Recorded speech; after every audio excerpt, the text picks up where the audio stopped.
Hey People, guys. that horror couple is in his house!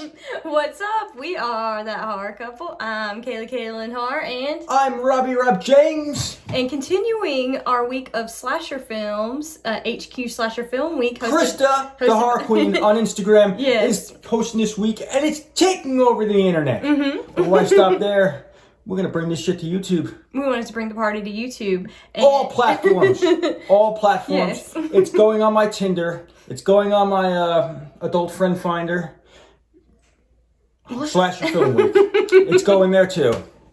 And our second film of the week that we wanted to talk about is 1983's Sleepaway Camp. It's going on my OnlyFans page. Okay, wrong.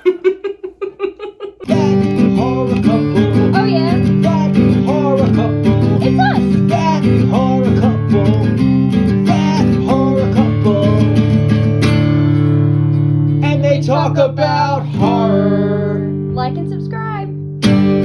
Sleepaway Camp, directed by Robert Hiltzik, from 1983. Angela Baker, a shy, traumatized young girl, is sent to summer camp with her cousin Ricky. Shortly after her arrival, anyone with sinister or less than honorable intentions gets their comeuppance. And usually we just go ahead and like, I gotta warn you ahead of time, if you have not seen this movie, watch it before you watch our review, because I don't want to spoil this crazy ass twist at the end for anybody, because as far as horror goes, this is one of the most crazy effed up twists you will ever see in all of horror slasher history. Yes. So, alright, so if you do not want the end spoiled, subscribe, then stop the video and hit subscribe. That's all I'm saying. But subscribe either way. Yes. Okay.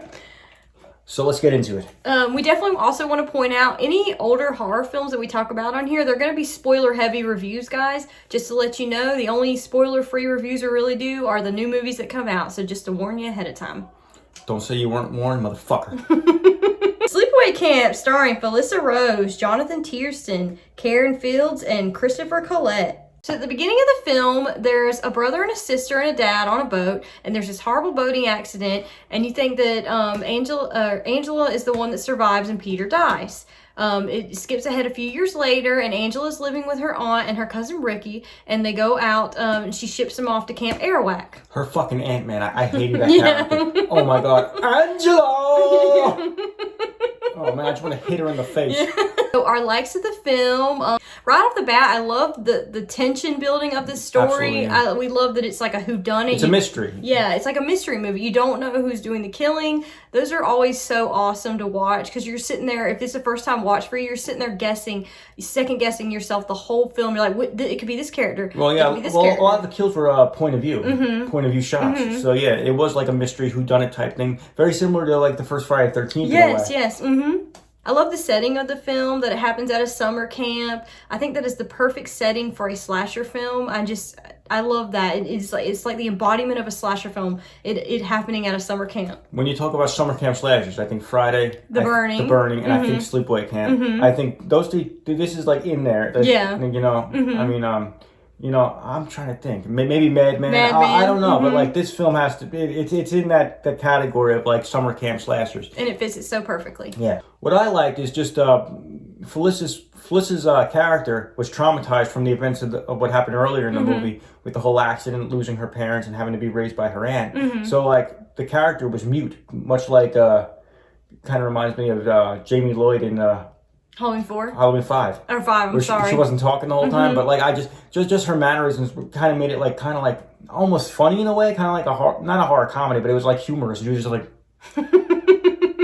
she was very good, like with her eyes, like acting with just her eyes, I thought. Yes, and I also liked I liked Ricky, her cousin Ricky. He was like a little guy, but then let me tell you, Ricky took no shit. Dead dogs, just lay it in there. Eat shit and die, Ricky. Eat shit and live, Bill. Yeah. I like when he picks fights with the guys bigger than him. He's like, "You cocksuckers are gonna pay, motherfucker." Yeah, it's like a big group of guys, and he's like a little short dude, and he doesn't care. He gives no fucks, this guy. He's like, "I'll take all God. Come on." Talking about likes, you gotta talk about this twist. This twist, like, it made horror history, and I'm going to leave it up to Kaylee. So the twist at the end is obviously they come upon Angela, and she's holding a knife, and there's the dead body of her boyfriend right in front of her, and we find out Angela is actually Peter, because she's got a dick, Yeah. a cock, Yeah. a penis. Yeah. And she's naked, like, with her mouth open, just so. Yeah, so she was the chick with the dick. Mm-hmm. It's like in Clerks when Randall finally went to go rent a video, and he came back with the video Best of Both Worlds, hermaphroditic porn. And Dante's like, Randall, why would you buy this video? And he's like, I want to expand my horizons, man. Yeah. But you're missing out. Chicks with dicks. And that's why I think you horror fans should check this out. Expand your horizons Yes. with the chick with the dick. So our dislikes of the film, we only could really pick out like 2 things we disliked because we love this movie so much. The aunt, as we mentioned before, is really annoying and obnoxious. We just could not stand her.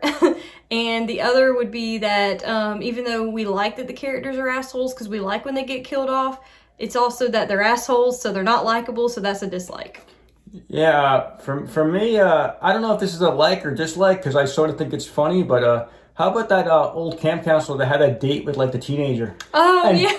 the girl was into it, and this guy was like a senior citizen. Yeah, and, that was weird. She's like, I got a date, and he's like, ooh, and then yeah. I don't know, that I just Mel, I think his name Yeah, is Mel or something. Yeah. he's like the Hugh Hefner of the story here. Yeah. Another dislike for me, because this was always like a what the fuck thing. You have to look close, but one of the cops at the end of the movie has a totally obviously fake mustache put on. If you look, you'll see it. It's totally like, Okay. yeah, it's like it looks like electrical tape over his mustache, and it's just check that out. That always to me was like, what the fuck is that? Yeah. So we're going to go into our favorite kills of the film. For me personally, I love when the kitchen cook gets the boiling water poured all over him. And you see it, like the practical effects are done so amazingly in this scene. He was probably one of the ones that deserved it the most in the film. He was trying to like force himself onto Angela. So he definitely deserved that it. fucking pedophile. And he had the whole kitchen crew like cheering him on about it. Yeah, Like, like, ho, ho, ho, yeah. ho. What kind of camp is this? I don't know. It's Arrowwhack. Yeah. It's whack. My favorite kill, it would have to be probably Judy's death. Mm-hmm. But she got a curling iron in the Upper hoo-ha. in the hoo-ha. Yeah, because she definitely deserved it. Mm-hmm. I would think probably Mel's hot date. She got Meg. the stab in the shower. Mm-hmm. I thought that was pretty cool because it went like through the wall and all the way down. Yeah. That was a cool kill. Mm-hmm. There's a couple good ones. But those come to mind. Yes. So our final thoughts of the film, we definitely think it's a great, fun 80s slasher. It's definitely worth checking out. I would have to give it, for my overall rating, would have to be an 8 out of 10. I agree. I think I agree. Yeah, Mm-hmm. it's a fun movie. It's part of the early '80s period, and I think just on the twist alone, I think this makes this movie stand out more than the other ones that came out at that time because Mm-hmm. it's similar. But I think that I've never seen that twist before that, and I don't think I've ever seen a twist like that afterwards. Mm-hmm. So yeah, it's a solid 8 for me too. Yes. Usually I don't like to agree. I like to be a little confrontational, but it's spot on. It's a solid 8 for me too. Mm-hmm. So we definitely say that Horror Couple says check it out. If you like this video today, please hit that like and subscribe button down below. Comment to us. Let us know if you like Sleepaway Camp. If you didn't, what your favorite parts of the movie were. If you like chicks with dicks, let us know. Yeah. And to join in on HQ Slasher Film Week, just hashtag your watches on Instagram. Yes, and thanks, Krista. The week's been super fun so far. Check out Krista. She's awesome. Friend of ours. She is the Horror Queen with 2 N's on Instagram. So check her page out. She posts really cool stuff. And participate in her week because it's been fun so far. And yeah, we're happy to be part of it. Yes. Once again, I'm Kaylin Har, and I'm Rob James. And we'll meet you at the waterfront after the social. That horror couple. Oh, yeah. That horror couple. It's us. That horror couple. That horror couple. And they talk about horror. Like and subscribe.